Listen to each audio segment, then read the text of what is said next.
Coach Teeden, we are back. What's up, my man? We are back indeed. I think I got my background fixed, and I think my Wi-Fi is better tonight. So I'm excited for this episode because this is a little close to home for me. So let's get into it, Joe.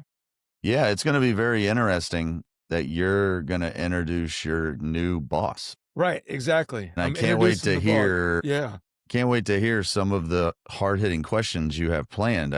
I In get. the Yeah, pre-meeting, in the pre-show meeting. Wow, I was like, "Billy, you sure?" yeah, So, exactly. Joe, I know who so signs the take check, it so away. I'm good. I'm good. Listen, tonight we got the new head coach at Florida College, a place that's near and dear to my heart. One of my former players had a wonderful career there, Matt Simpson. We got tonight Brian Blackburn. He's coming from Texas here, spent 17 years there at the high school level, 12 of them as a head coach. Joe, listen to this. In 12 years, over 260 wins. I mean, let's do a little bit of math there. That's pretty good win ratio. So he's getting it done. Coaching the EYBL, as an assistant in high school, won a state title, coached Marcus Smart, played for Billy Gillespie, made it to the Sweet 16 for Texas A&M, and more importantly, the guy is an amazing human being. In a short time that we've been together, I've gotten to know Brian, and he's an excellent human person and follower of Christ. So, Brian Blackburn, welcome to How You Are, my man. Thank you. Yeah, you have to say nice things. I mean, I don't know what else. We haven't even started the season yet. First practice hadn't started yet, so Billy's still in the good graces here, Joe. But I appreciate you guys. Thank y'all so much. And this is a really obviously special to share with other coaches, and hopefully there's something we can talk about that will help coaches that are listening to the podcast.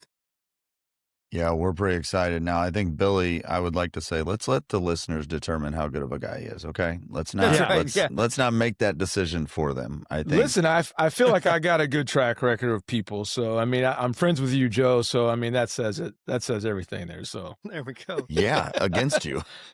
You're right. Right. Like you're not. No, you're not listening. You're not listening to the questions there. Yeah, I guess All so. right, Coach Blackburn, man, how are you wired? Yeah. First of all, I love the podcast title. I actually listened to it. Season 1, you had one of my friends, Dominic Amorosa, on from Straight Jesuit in Houston, and Dom's a mentor and a friend. And so I got plugged in early with your podcast. But I don't know if this is dodging the question or not, but I feel like I have to rewire myself every day. And so I'm not sure I'm wired the right way, but I have to rewire myself every day to put God first, then family, and then basketball, food, and friends somewhere after that. And so I think I'm not sure how I'm wired, but I know I have to wake up every morning and rewire myself to keep the main thing the main thing. And Coach has a big family, so when he mentions family, he's got to feed 5 kids. So I mean, that's a tall task for sure. That's right. Yeah, we got Coach, our own starting 5 at home, so never a dull moment. no doubt. Can you talk about the transition for you? Well, first and foremost, just the move coming to Florida. You're leaving Texas, and then that transition that's taken place from high school to the college level. Yeah, so the move itself has been pretty seamless. Very thankful for that. With Florida College Academy, one of my children is at the academy, which is great, right down the road from where we work. Uh, there's a lot of things that make Florida and Texas very similar as far as the free state of Florida. So I'm very thankful for that. There hasn't been a lot of changes there, but I think the biggest transition is just the unknown, right? And not knowing what to expect with the day-to-day of a college basketball job. And so the first recruiting class that we had, we brought in 11 guys, and almost all of those guys were recruited from Texas when I was still working there. So as soon as I took the job and it was official in March, I just started reaching out like crazy to people I knew and people that were maybe in the portal, and we just kind of went to work. And then, with adding Billy and Trey, they kind of helped out as well with the kind of the last leg of that recruiting stuff. And so that was just a unique situation. Just the ebb and the flow of recruiting is pretty unique, and the way that we did it this first time was pretty unique. And so I think those are kind of the things that made this challenging to start, but at the same time exciting and not too stressful. Yeah, that's pretty. Yeah, I mean that seems like a very, kind of answer that kind of puts it in a small box because I was listening to a thing today and you think about what you have to do and what you had to do. You had to get the job. You had to start getting players or evaluate the players you had, start getting players, hire a staff, move your family of 17. You had to then start looking at scheduling. You got to talk to the administration. How many games do you got to pay for? How many games do you get? How many guarantees do you got to go get? Different things like that. So, I mean, to do it so quickly and to seem so calm is pretty impressive, Coach. Well, I had a lot of help and I was able to ask a lot of questions to different people. I think maybe the biggest thing for me was just not being super familiar with NAIA basketball and kind of the intricacies of that. That was something that was it's still a learning curve. But luckily, guys like Chase, who was at Florida College previously, he was always willing to answer a phone call. And then Coach Boswick at Oklahoma Wesleyan has been a great mentor this first go round. Delton Deal that's at Nelson University in Texas. Like all of these guys were just able to take my call, and I'm sure I was asking dumb questions, but they still helped me out. So I think that speaks volumes to the coaching fraternity and how the NAIA coaches are willing to help and share, knowing that we're all in a similar situation. That's one thing I've noticed about you, coach, early on is you're not afraid to ask questions, and we got to get those answers. And sometimes, it's a man thing. We get a little stubborn. We don't like to ask where the where what aisle it's on. You know what I mean? So, Yeah. and you've done a good job of that. Interesting too. I love this is a little tidbit for everybody. Coach likes to bring his recruits in, and not only does he like to show them the campus, but he also likes to show his game still a little bit. So he plays a little one-on-one with the guys to let them know he's got some game left. So I think that was a big part of the recruiting process too, Coach. Well, I joke with the guys anytime I'm on the floor with them, and I'm just sweating, I'm breathing hard. It adds 2 years to my life. So but I do think like there's some validity to this, right? As coaches, when the players feel that you're in it with them a little bit. And one of the best quotes that I've heard about coaching in general is from a guy named Stephen Gentry. Gentry was at A&M after I was done playing there, but he worked for the Miami Heat. And then now he's one of the top assistants at Gonzaga. And he got this quote from Pat Riley, which is the essence of coaching is one player, one ball, one coach, and one hoop. And just like that individual interaction that players can get with a coach when it's just, them on the court.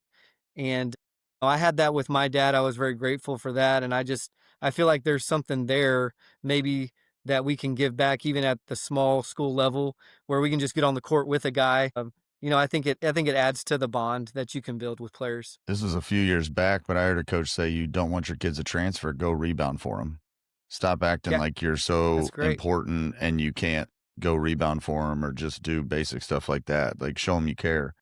Coach, you mentioned a few people. Can you give us some other influences you've had in your coaching career or life in general?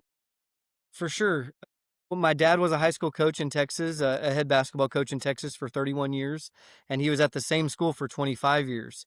And he was a great mentor, not only as a parent. He was a Marine, and then he was a basketball coach, and so you can kind of imagine the environment there. My mom had to really kind of shut the basketball stuff down once we got back to the house every night.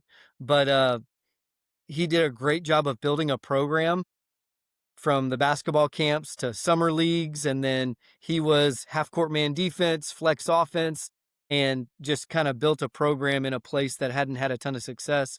And so I learned a lot from him.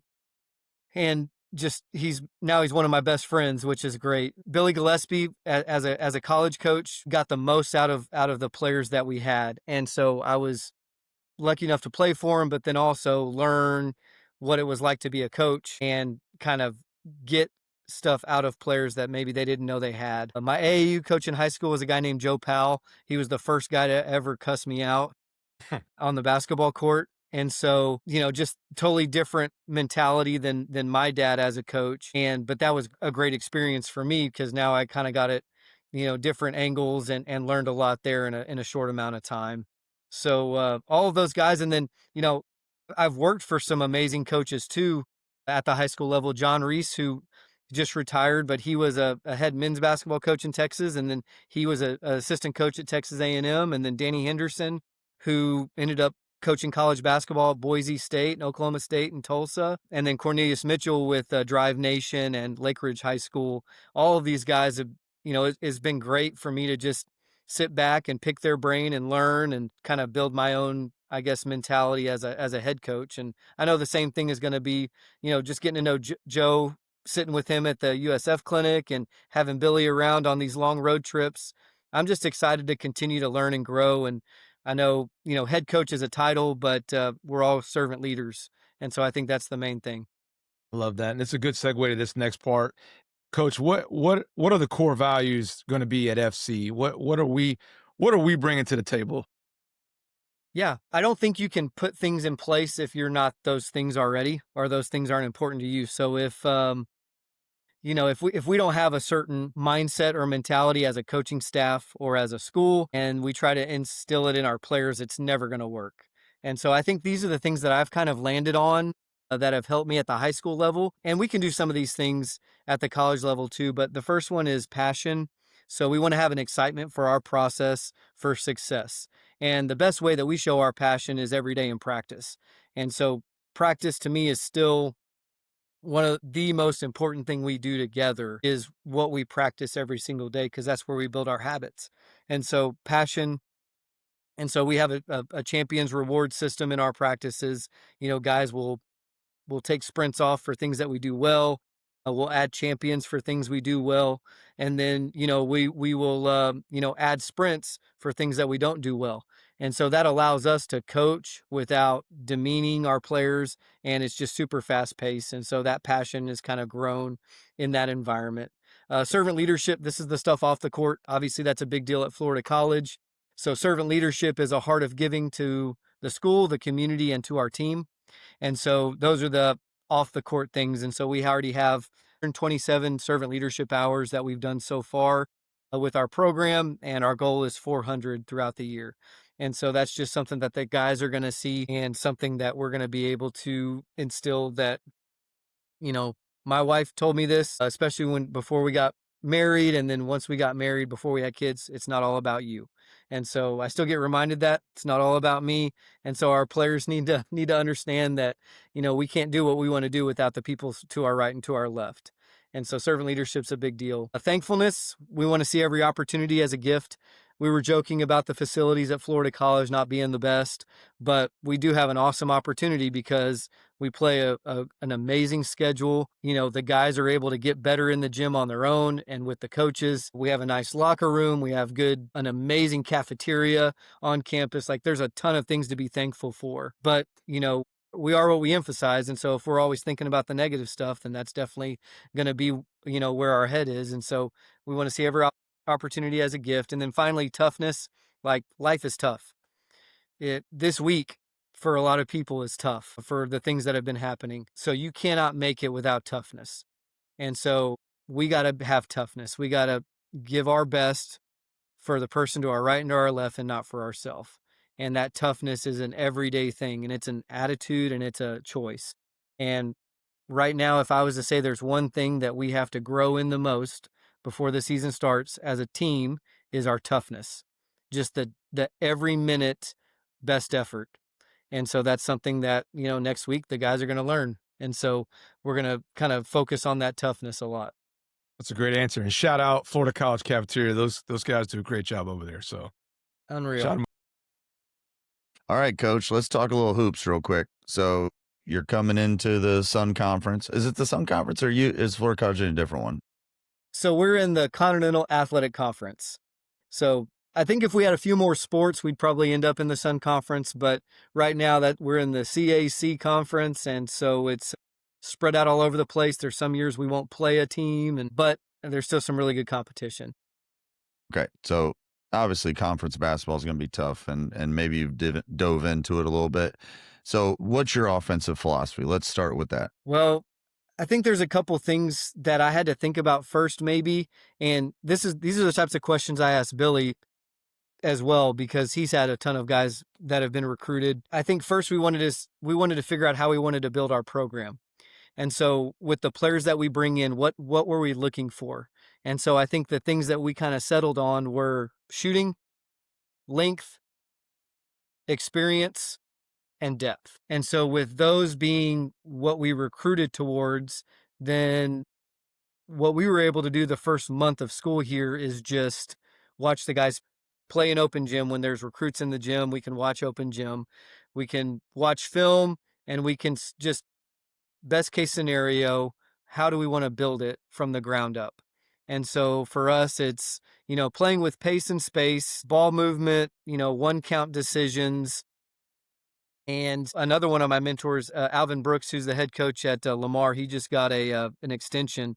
Coach Brooks told me this. He's like, the best thing for a small school is probably to have a bunch of guys that are averaging between 12 and 9 points per game. Because if there's transfers and turnover, you're not replacing 40 points a year. You're only replacing 24. And he's like, so we built a system where we're going to share and we're all going to eat. And so I think that's kind of our philosophy is like, we're going to feed the hot hand. We're going to try to play with space, use our depth, and see where that takes us offensively. And so I think a lot of people, we would say we want to play as much like Alabama as possible with the players that we have. And so that's kind of, I guess, my stock answer.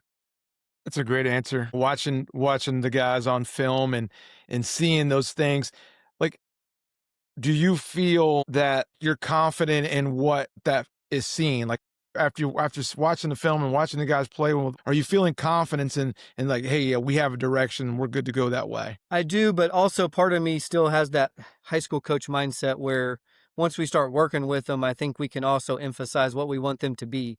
So it's not what they are right now, but what we want them to be. And then some guys, it may not be what they are right now, maybe who they are when they're 21. And so I think the ability for us to start working with the guys and building the repetitions and the patterns and the spacing, that'll really tell a lot. But we also have to trick our guys sometimes into thinking it's their decision to do certain things, but really it's us putting them in a position to be successful. So yeah, they may want to play pick and roll offense, but we see that maybe we're not so good at pick and roll offense. So if we're going to do it, it may need to be a set or a quick hitter rather than them flowing into it because maybe they're not as good as they think they are with it. And so I think there's a little bit of that. Like we got to trick them a little bit to do what we want them to do, and then them also feel good about what we want them to do. And so now everybody's kind of on the same page.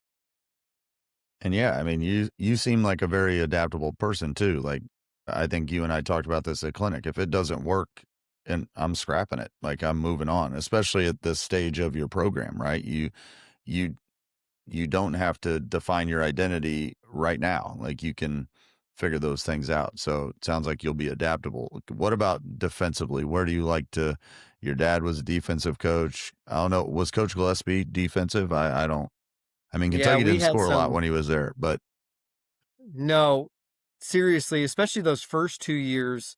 So the first year we made the NIT, we went 8-8 in conference, but we beat some people like literally, I mean, you can go back and look. We won one game 50-45, and then we won another game like 55-52 in overtime. So, I mean, we were half court pressure man defense. And then offensively, we were going to get down to the shot clock. And so I think for us defensively, we want to use the depth and the length that we did recruit towards to keep the pace up. And so last year, as a high school coach, I thought a little bit differently for the first time just because of our personnel. I was like, what do we need to do defensively to help us score 65 points a game? And so that was our mindset last year at the high school level is, okay, what can we do with these guys to help us score 65 points a game? Because, I mean, I'm not a huge numbers guy, but I looked at the numbers. Like the team that scores 65 points a game won 87% of the games in it's a district conference, however you want to say it, last year. And so I was like, if someone scores 65, you're going to win. And so defensively, we would like to play a full court defense. And again, this is where the guys will show us with what they like. It could be full court man, could be a zone press. Billy and I have talked about 2-2-1, back to a man, but we're going to figure out some way to keep the pace up where we're going to, start a defensive possession as soon as they throw it in. Coach, how are we going to put these core values that we're trying to instill into our philosophies offensively and defensively, like specifically like toughness? What are some things that we're going to be able to do maybe in practice to instill these things in them? Yeah. The best thing I think we can do is, are you sure you didn't want to ask this in the coaches meeting tomorrow, Billy? I mean, no. Oh, it's a Uh, pre-quest. Pre-question. So we want to catch them doing it right. Like, we got to catch them doing it right. And so every time a guy dives on the floor for a loose ball, it's a dog pile. We got to catch them doing it right. And we're going to reinforce those behaviors, because as soon as a guy is acting soft, they're going to come off the court. Someone else is going to come in. And I mean, everybody's going to know, we're all going to be on the same page of what toughness looks like. And so I think, like, diving on the floor for loose ball, obviously the effort that as someone gives sprinting the floor, I think sometimes that gets overlooked. And then crashing the offensive glass, I think that's a toughness thing, to do that for 40 minutes after someone, and then conversely defensively, like, we're going to headhunt. We're gonna armbar to chest when someone crashes the offensive glass on us, because we want them to stop doing it after they get hit in the chest over and over and over again. So I think it's the consistency things that, as coaches, honestly, we just have to harp on it, and we got to praise it when they're doing it right. Coach, I have to ask this now. Maybe this is going to be not very good, but I've been asking this question a lot in our latest podcast. How now? Let's maybe rewind it. Let's not talk about your current staff, but when you had assistant coaches, like as Doug Lemov said in one of our episodes, assistant coaches are vastly underutilized, and I'm one of those people too. How did you and how do you plan on utilizing your assistant coaches? Yeah, so I've done it a few different ways with Kenny Morin, who was the head coach at Duncanville, Texas. He's Marcus Smart's right hand man. Kenny was our defensive coordinator, and so we did it like a football staff, where I was offensive coordinator. Our JV coach was co-offensive coordinator with me, and then Kenny was the defensive coordinator. But we were also very much a half-court offense, half-court defense team for those 3 years.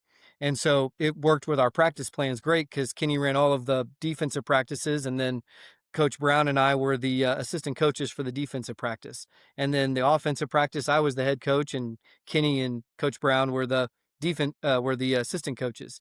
And so this past year, what we did a lot of was, Billy is going to be the head coach of these 3 drills today. And then, Trey will be the head coaches of these 3 drills today. And then I'll be the head coach of these 4 drills today. And then that's our practice. And so everybody is the head coach of a specific drill. And so, like, if Billy's the head coach for our transition defense, then we probably have 3 drills that we rotate through that coach the same thing. And so he's the head coach of those 3 drills, and we just rotate through them, every third practice. And so when we watch film, Billy's breaking down the transition defense, because everybody knows he's the head coach of the transition defense. And I don't have any problem delegating that stuff. Danny Henderson was amazing at that. He had just won. So with Phil Forte, Marcus Smart, Nick Banyard, we had 8 guys that were college players on one team. We were the number 1 team in the nation, according to Max Preps. And I come in, and on the interview, Danny's asking me, like, what was it? Do you think I could be a good college coach? Would you mind being the offensive coordinator for us? I'm 26 years old, and he's already delegating stuff to me with his supervision. And I just found that super powerful. And it made me a better coach, and I think it kept him fresh. There was a lot of pressure to go back-to-back state champion. So I think there's a lot of benefits to this type of delegation. But as a head coach, you got to make sure that it's still your stamp, but everybody's on the same page, and you can hand those things off. So I don't know if Billy wants to do all those things, but if he does, he'll have them. No, it's interesting, because I've always felt what you just said at the end. Like, ultimately, like, it's your stamp. You know what I mean? And I think you said something, and I shared this with my wife, that resonated with me. Like, Joe and I always joke, for us at the high school level, really, we're not losing our job if we lose a lot of games in our county. It's just, you know what I mean? We got to be really bad. You know what I mean? But you said something to me that, like, resonated, like, listen, I've got a family that I gotta, you know what I mean? I'm responsible for. So there's a different type of pressure. And it's not so much that, that's a bad thing necessarily. It's just a fact. And that, ultimately this is your decision. But I think what you've done a good job of is you've established that, like, hey, we're doing this together. You are gonna have a role. You are gonna have, like, a hit, responsibility. And I think that's important because as a staff, we're gonna have to have trust with our guys that all of us are saying things that matter, and that's important for the team to win. So I think you've done a great job of already kind of delegating that. And one thing he's done, Joe, is he's had us text individual players, or he's had us do the clips of open gym and talk about the specific clips that we've seen. And even the developmental coach has had an opportunity to do that. So Brian firsthand has done that, and so far it's been a joy to be a part of. Can I go back though to the offensive and defensive coordinator? Because I have such a tough time wrapping my head around it. I want to do it. I really do. And I want to give it to the people. I don't know if it's maybe a limitation of our staffing in our county. We have one paid assistant coach who usually is the junior varsity coach, and then the rest are volunteers. Let's talk my staff. I have a guy that's retired. I have a guy that works a corporate job. And then I have a younger guy my JV coach, who has kind of a blue collar type business. But me, I'm at my computer, I'm in my class, I'm doing my thing. I'm sitting down, I am like locking in and doing scouting. So I feel I have such a tough time saying, hey, guy that has a real job, I need you to take charge of the defense. And then me just be like, yeah, my stamp's on it, but it's like, it's all you. And they're going to call and be like, hey, I can't come to practice today because I got something like that. I have a hard time with that. Did you ever experience like that trepidation? And you just said, look, we're doing it. No, I think the situation has to be right. So this past year at my previous job in Texas, we didn't have an offensive and defensive coordinator, but it's also different in Texas because every coach is a full-time employee of the school district. And so there are no coaches with those outside jobs. I would say like they got to show some initiative too, right? Like they got to want to do it. And and then I've found the best thing I've done is early on, I've been like pretty quick to correct a coach, not maybe in front of the guys, but like, hey, we're doing it this way behind the scenes so that they know I'm like really serious. Like if you're going to do it, like we're going to do it this way. And so I think that helped maybe later in the season because they knew where I stood early on in the year. And so not that I was rude, but I was pretty forceful and like, hey, this is like, if we're going to do it, let's do it right. And if you want to do it, it's yours, but like we're going to do it this way because this has been proven to work. So I don't know if your situation lends itself towards that unless a coach comes to you and you trust them, and then they also have that initiative that they want to do it. So thinking back in your career, or maybe even thinking forward at Florida College, is there a challenge you've had that just you really had to go dig deep and solve and really trust your gut and get things done? I think there's a few things that I can think of, and I'm trying to think like a high school coach right now. It was really hard for me to think of parents as a partnership within our program at the high school level. It seemed like every year parents got crazier and crazier. So trying to figure out a way to make it a partnership and come about it where we're in this together, we're trying to do this for the program and for the players. That took a lot of evolution on my part because when I started in 2008, I was coach. Whatever I said, the kids did. And the parents were on our side when something went wrong. And then 5 years later, it was like parents are pointing the finger at me and I was clueless. And so that evolution took a lot of patience and learning on my part. And I had to change my mindset. Like, it's not me against the parents. Like, we got to figure out a way early on to be in it together. And we're going to do these things to try to make it a program win. So I think that was probably the hardest thing just right off the top of my head, and as a high school coach, I don't know how that's going to get any better. I think it's just a challenge each year. What do you Well guys Yeah. said. think? No, yeah, that's a constant challenge. There's no right or wrong answer. I think the only thing that we can do as coaches is just be genuine, like, be who we are. I think we have to acknowledge parents. We have to accept that most of them just want what's best for their kid. Sometimes, you know, we're gonna difference and there's gonna be a difference in opinion. It's a challenge, and then that's why we talk about it most episodes. And I don't think there's a right answer, but I think it starts with us being us first. I don't know. It's It hard. does help. Yeah, it helped actually once I got a family. Because when my family's around, they see me as a human and not just the guy that benches their kid, and so that did help. But my dad always had a quote. He's like, "It's state law that 10% of parents have to be out of their mind." But it did help, when my family's around and parents can see me as a human being. But man, that's a challenge, and it's interesting because I still think like that sometimes. I asked Billy and some of the other coaches, like, hey, should we tell the parents this, or should we do a parent meeting like we do at the high school level? And honestly, because of FERPA, you can't even do some of these things, and so it's a different it's a different mentality. I just have to be a little bit more straightforward with the guys, and maybe some of the stuff that I would tell parents as a high school coach, I need to make sure and get with the guys, look them eye to eye, and tell them those things that I would have told their parents.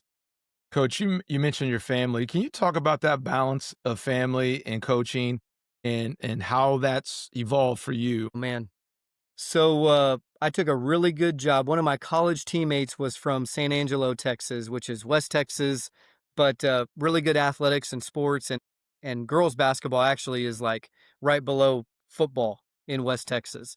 And I took the boys' job at a school, and we had some great success. But I spent 2 straight years at the gym. I literally went to the gym for every day for 2 straight years.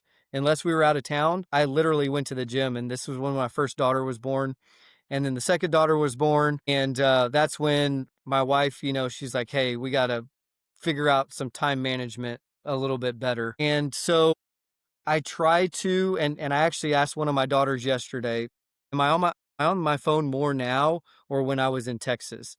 And she says, "Well, your players are asking you a lot more questions now about like how to get in the gym or where are the balls at or can I do the laundry." But she said, overall, I'm not on the phone as much as I was in Texas. And so that's good.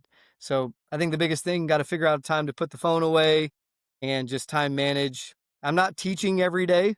And so I do get a lot more done in the office from recruiting, creating graphics, talking to our guys. So there is a I guess a window there that is helpful. But yeah, I mean, sometimes it's hard, and I overstep my boundaries. I don't know. You just want to be as present as you can wherever you are, right? When you're at home, like I'm glad you guys wanted to do this late at night here on the pod because my kids are asleep, and that's great. Well, But That's Joe's time management. So his kids are also uh, asleep. So that's that's right, that's it right there. yeah. I'm surprised you can't hear them in the background fighting about going to bed. So luckily yeah, it's, yeah, no, it's admirable. And Billy, I don't know. I mean, you might see this more than I did, but and this is something I've never seen. We're at the USF coaching clinic. They were serving lunch. The speaker was going to start right kind of during lunch, and coach was like, "Hey, I'm going to go have lunch with my family. I'll see y'all later, and I'll be back, but I'm going to go eat with my family." And I thought that was pretty cool because I can't remember a coach ever saying that. Usually you're just there. You're there for the long haul, and you're not leaving or I don't know, maybe the opportunity isn't there, but that was pretty cool. No doubt. So coach, do you believe you can develop leaders, or are they born? I think there's a combination, and there are people that because of their experiences are better leaders. And so, just as an example, when my dad dropped me off to middle school every day, he would say, "Brian, I love you. Be a leader today." He didn't tell that to my younger brother. He would say, "I love you and have a great day," or "I love you and do what's right." But so from an early age, because I was the firstborn or one of the older guys in my grade, or because I was good in sports or whatever the reason, he was telling me to be a leader from the get go. And so I think there's people maybe that have that type of background where they are leaders because they were pushed in that direction or put in that position. A lot of leadership for our players, I think, comes down to the habits that they create. And so if we can create championship habits, whatever that looks like in your program, however you want to define that, then we will have a ton of leaders in our program. It may be the 12th guy on the bench, but he's a leader because he shows up every day. He has the right attitude. He knows the scouting report. He's encouraging his teammates. Like, that guy's a leader. Some people call him a captain. Like, so I think we have a responsibility to make our guys better leaders, whatever that role looks like for them. My dad texted me, or no, he didn't text, he emailed. I sent him a video. I sent him a video that I showed our coaching staff, and he sent me a novel on email, and he said, players have different roles, but they all have the same responsibility. And I thought that that was really, really good. And so when you think about leadership, like, every player has a responsibility to be a leader, but it's also our responsibility to create the habits and force them to do those things consistently. I love that answer. And I love, you kind of mentioned earlier, we as a coaching staff have to acknowledge those behaviors. When we see those things happen, like, acknowledge it and let them know, hey, that's exactly what we want from you. Keep doing it. You know what I mean? And I think that sometimes we miss that point. Like, we just say they're doing a good job, and maybe they don't realize they're actually doing more than just a good job. So that's a great point. And also, because of their experiences, I don't think anybody said that yet when we've asked that question. We don't think about leadership being because of an experience we've had in our past. So that was Billy, you want to do the next one? yeah. This is a great question for our stages in our life, because we're getting close to that 20-year mark as coaches. Do you have any advice that you would give to a younger coach getting into this business? Maybe something that you would have done differently as well. The first thing I would have done differently is, so I went from playing for Billy Gillespie to coaching 9th grade boys basketball. So for 3 years, I was at the college level in the most intense environment that I've ever been in. And then I go coach 9th grade basketball. And I had no idea how over the top ridiculous I was when I started.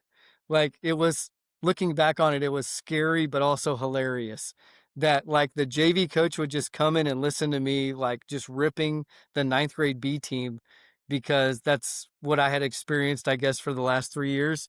Anyway, so that's the thing I would do over, is, like, figure a way to chill out a little bit on the 9th graders at Bryan High. But get a mentor. So find someone that's a mentor. And I think there's 3 areas that young coaches need to get mentors. Someone that's older than them that they can talk to face that'll tell them the truth. Someone that they can watch or learn from online, podcasts, that they can do a deep dive, and that person can be a mentor for them. For me, that was Don Meyer, and was able to have him as a mentor from a distance, and then had a chance to, speak at a clinic with him, and then also be at his last clinic before he passed. And so Don Meyer was that guy from a distance that was a mentor. And then get someone that's in the same stage as you, that can be a peer and a mentor, and you guys can bounce ideas off of things that are working for you, because of you are kind of in the same, I guess, stage of life or your career as someone else. And so I think those are the 3 areas that young coaches need to get mentors. And then the other one I would say that was super helpful was just branching out and being a head coach in different areas. So AAU, I was a director for an AAU program for 2 years. I was a coach at Wood Drive Nation. Just being a head coach in different environments is super helpful.